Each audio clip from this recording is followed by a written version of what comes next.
Local motorists are speaking out about long delays at railroad crossings, and our Elise Zwick is standing by with more on that story. Elise?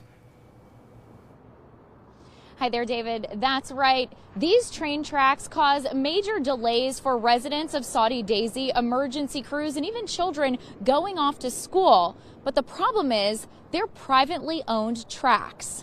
You know, every time a car crosses the railroad tracks, it's trespassing. House Representative Robin Smith says her #1 issue is getting privately owned railroads to work with taxpayer roads to make the traffic flow more accessible for everyone.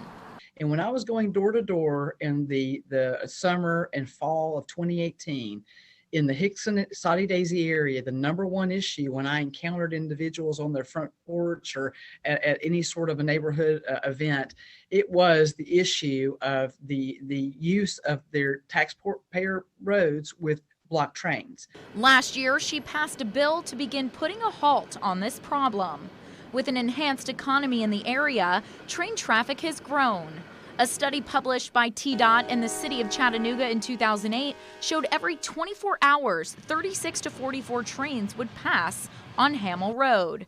As of March 2019, that was more than double. 75 trains per day. Not only are we seeing a larger volume of traffic, but we're also seeing clearly longer trains. So the conflict is between the private property of the trains and the taxpayer roads.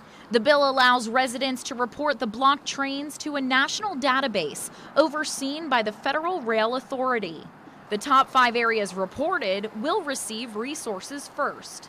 So I would encourage all of our neighbors to use that to report block crossings so that we can push our rank up that list so that when TDOT next year presents that data to the General Assembly as well as to the municipalities of the city of Chattanooga and Soddy Daisy, that we're in the top 5, because it will be the top 5 that will gain the attention and the resources of TDOT and really a coordinated effort. The location of these sightings, an area that creates a double track system where a train will come in and wait, is Hamel Road, Thrasher Pike, and Soddy Daisy Crossing. The Hamel Road location is about 1,200 feet away from a hospital.